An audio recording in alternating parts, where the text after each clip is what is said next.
All across America, incredibly talented artisans make amazing objects the old-fashioned way, by hand. This episode of Handcrafted America is a celebration of timeless tradition. In Pewaukee, Wisconsin, this artisan is cuckoo for complex cuckoo clocks. It does 4 different functions that a normal cuckoo clock would not do. In Skowhegan, Maine, a baseball lover got sick of breaking bats, so he made his own. And I just really wanted to turn my own bat and ideally hit a home run with it. And in Salem, Oregon, this artisan is one of the only handcrafted leather glove makers in the country. Handcrafted for your hands. These products are oldies and definitely goodies.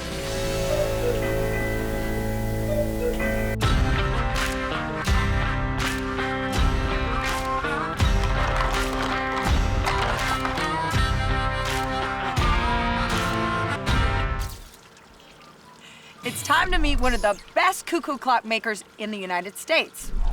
And I think I know where to find him. Here in Pewaukee, Wisconsin, cuckoo calls are the soundtrack to Bill Galinsky's life.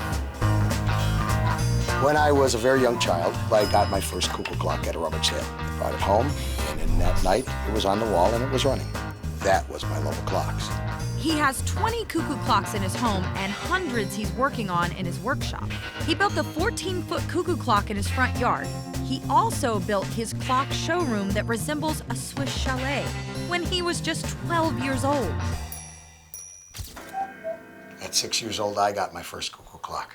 I understood them immediately. Other clocks just told time. These actually did something. Some of them played music. All of them had a bird.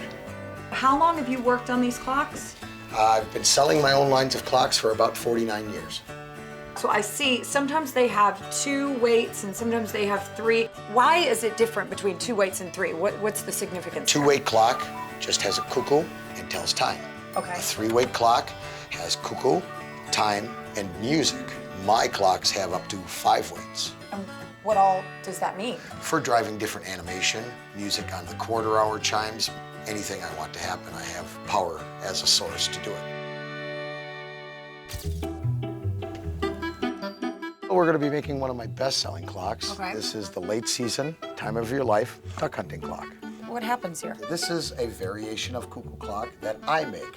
Instead of a bird coming out, a bird flies.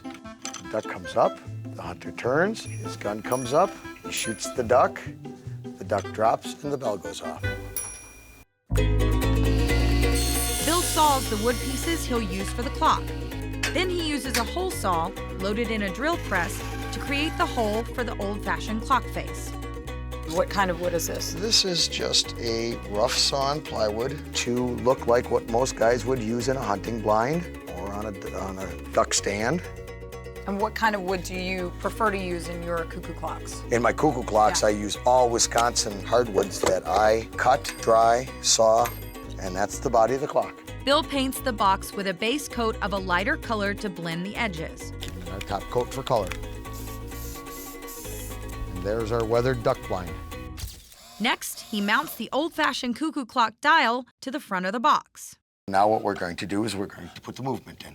Which I'm assuming is this device right here. That's our movement. That's the motor of our clock. Where did you get this from? I import those from Germany. What is the difference between a regular clock and a cuckoo clock movement?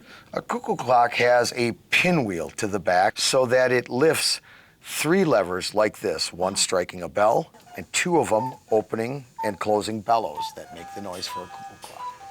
Bill may order the mechanism already made, but before it finds a home in one of these clocks, he makes it his own. It does 4 different functions that a normal cuckoo clock would not do. We take some of the lift animation, we turn it into sideways animation. We take the physics and actually change them around a bit to achieve the hunter turning the opposite way and lifting the duck and striking the bell. We're going to start making the fun parts. We're going to start making what'll eventually be our cattails. Is that straw? This is actually bamboo, and they'll come in about a 12-inch length. And what we do is we take those and cut those into half. Then we soak them in water for about 2 or 3 hours. And using the point at this time, flatten it. So you Right up soak here. them so they'll come apart like that? Correct. And so that you can actually tear some of the fibers after breaking them. Okay, I gotta try that. Would you like to try one? Yeah, I gotta try that. Very good. All right. There you go. And then we would put this in here and around the other end. And they slide in. And that's our cattail. There it is. All we need to do is paint it.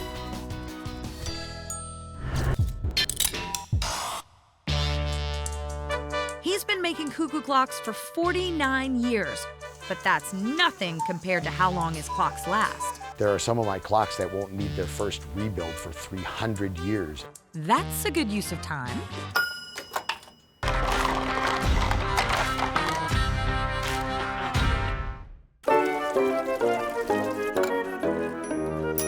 There's something about a cuckoo clock that just makes a person happy. If you say cuckoo clock, I have yet to find a person to frown. Bill Galinsky, owner of the DuPlainville Clock Company, should know. He's been making cuckoo clocks since he was 12 years old. He's showing me his best-selling clock called the Late Season Time of Your Life Duck Hunting Clock. Bill creates wood patterns for all the figures he uses in his clocks. These are drawn by myself, refined to what I need before the finishing process so that it gives you a consistent way to make piece after piece every time. Now we're gonna make it look like an old tree. Trees are usually hollowed out by something or rotted out and then broken off, usually at the top. So we're gonna make it look like an old one. When the tree is done, we need to paint the pieces.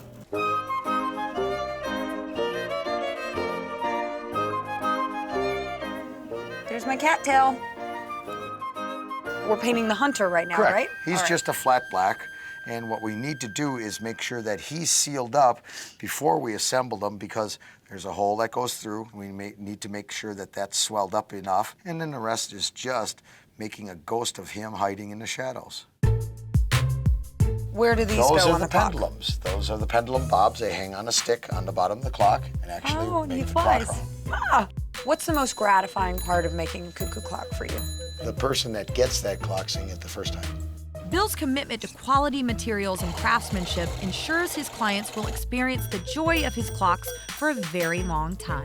There are some of my clocks that won't need their first rebuild for 300 years.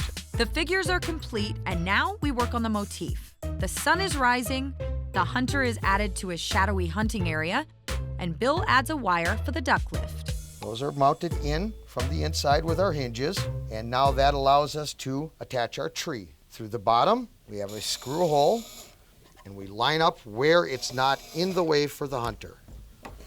And that's the top of the clock. That hunter looks pretty exposed. He could probably use some camouflage. On the faceplate, there's a beaver dam that the guy sits on top of. So what we're going to do now is make our beaver chewed sticks. So they usually bite down to a taper, and at the end it's little tiny bite marks until the tree snaps off and breaks. What we're doing here is putting in our first clusters, some interesting geometry to the front of the face. Take our packets that we glued together, and we start to plant them in the holes. Next, we plant some bamboo grass.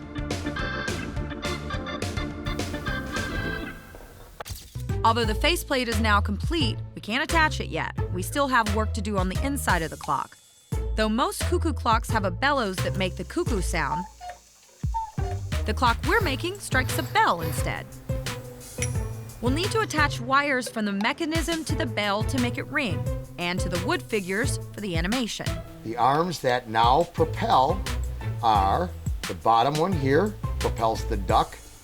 They are a special type of wire called music wire. Very hard to bend and will always stay resilient. We need to put the chains on to Okay. the ribbon. So, Bill, what determines the length here on the chain? The determination comes in how much fall you need to run the clock for a proper amount of time. Our distance here is about 7 feet. That will give us 8 days of running. That means the clock will need to be wound every 8 days. Now that we're done with that, we can put this back into our box. You go ahead and drop it in. All right. Just drops right Right in there. and we've already placed the holes. Now all we need is to screw it in, right? Correct. I feel like anxiety almost. Like, I gotta do this fast without the clock ticking. Here we go. Look at that. It's in there. Bill creates the hooks on the chains, which will hold the handmade 3.5-pound painted steel weights designed to look like shotgun shells. After all of our hard work crafting the faceplate, it's finally attached to the clock box. Bill's unique clocks start in the neighborhood of $1,000. Okay, Jill, it's time to finish up the clock. We're going to hang the pendulum on, and that would go on the little hook up in here. You see it up in the slot. Right. Just hang it right on there. Put them on the hooks, And let go. and let go. And that's it. It's ready to tick. Ticking away. It's now a live entity. There's no doubt that this would quickly become any hunter's favorite clock.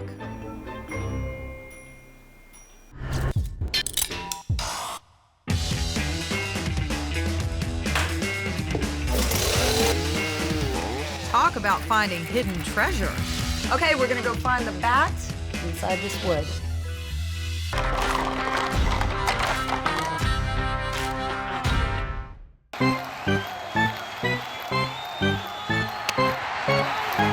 I love the sound of the crack of the bat against the baseball.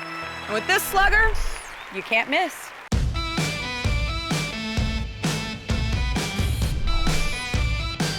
Jesse LaCase is a boy of summer. He loved playing baseball his entire life.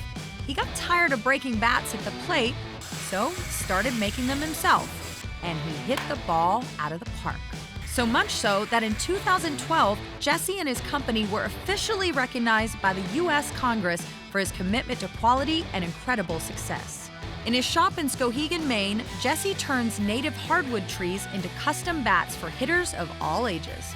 Here at LaCase Bats, we specialize in giving a player exactly what he needs for a model. Right. I mean, with a bat, you can take any possible handle style and mix it with a large barrel, a small barrel, short barrel. He starts by chopping down a tree. Ready to head off to the sawmill, be sawn up into 3x3 squares before it's ready to turn into bats.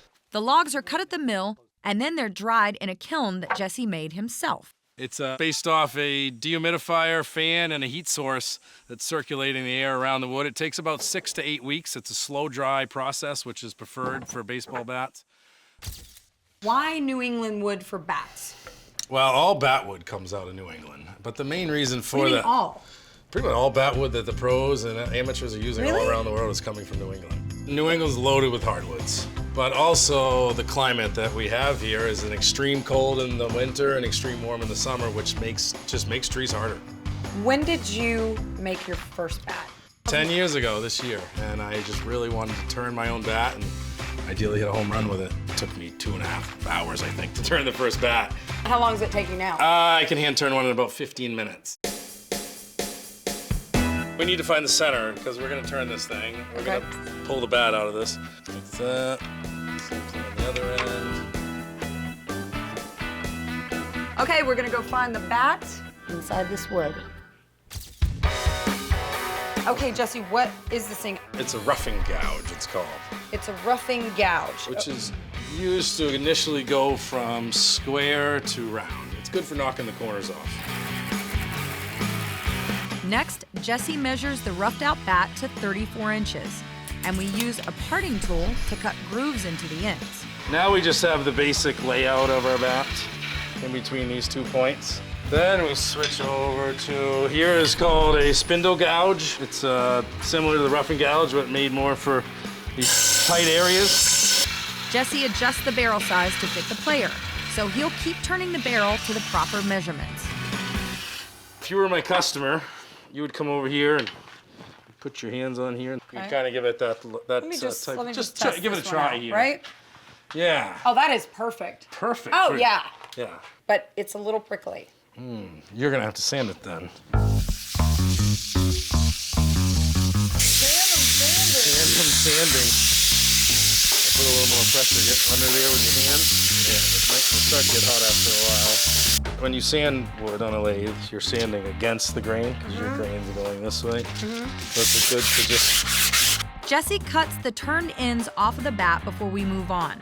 Next, we'll be creating a kind of cup on the top of the barrel. I've seen this done before on bats, but I've always wondered why. As maple bats came into the market, they needed a way to make them lighter. So we take about a 1-inch cup out of the end of the bat, which takes about an ounce of weight off our bat and makes it feel a little more balanced because you're taking it out of the barrel. This is a cupper. This is a custom cupping machine. A custom cupping Custom-made machine. cupping machine. Okay. One of a kind. Push it down in there at the same time that you tighten that together. You know, Right. get some leverage on that. All right. As much leverage as you can, yep. Okay. All right, flip her on. Oh, she is a pro.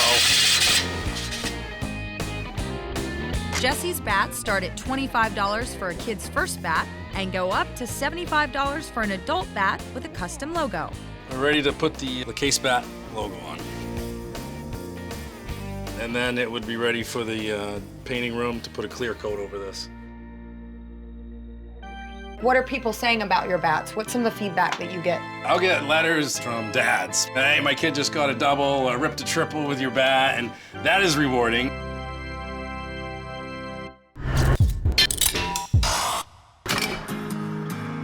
This is important.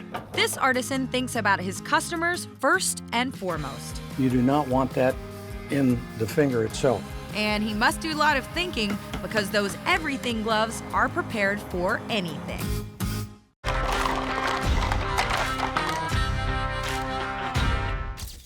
Here's 3 facts about these handcrafted work gloves. Number 1, they're so soft. Number 2, they're tough. I mean, I can actually touch the thorns on this rose bush.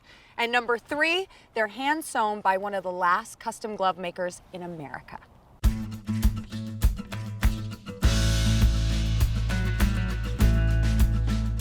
Here in Salem, Oregon, the state capital, everyone uses work gloves for something. Farming, ranching, gardening, you name it. Today, I'm gonna meet a man who crafts the perfect gloves for any task at hand. For more than 50 years, Dean Catherman has been making high-quality leather gloves. I am a glove man. I love these gloves. They're amazing. They're so soft. They almost feel like a second skin or something. What are these made of? This is goat skin Why do you use goat skin? because it's very, very strong and it will withstand any kind of a puncture going in from like rose bushes or blackberries. So is this all goat? We have deer skin, we also have elk skin, and we also have some cowhide. Goat skin is probably far more in demand. Today, we're making Dean's best-selling glove. No surprise, it's from goatskin. Dean's apprentice, Caleb Lawson, continues the handmade glove trade. He's gonna give me a hand with a die cutter, or at least a palm. Okay, so explain to me what we're doing.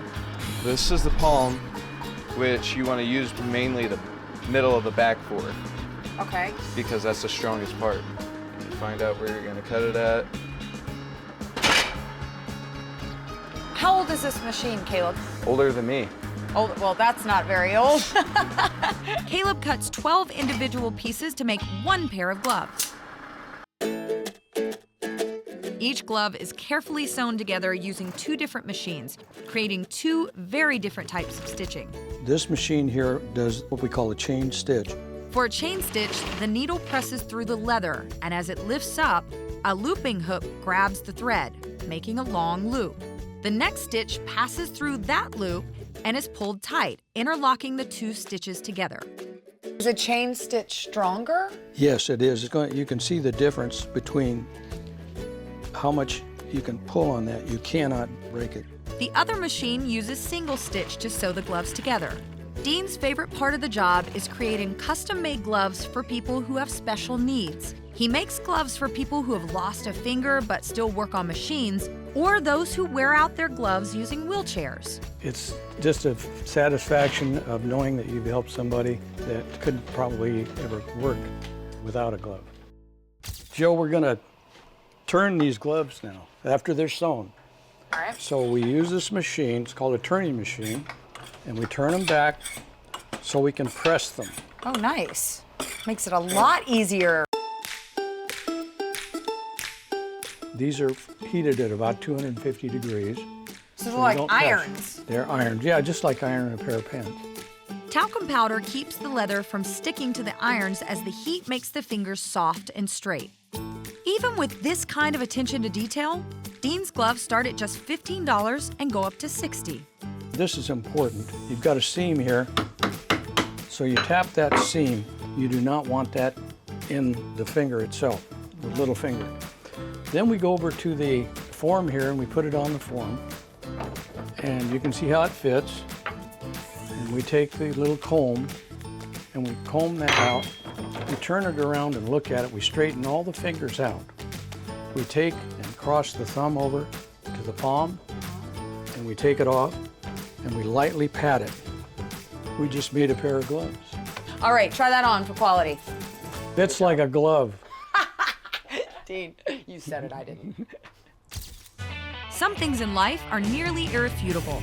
For example, cuckoo clocks make people smile. Baseball bats bring people together. Hey guys, go win-win for Jesse, all right? Woo! Quality work gloves make everyday jobs easier.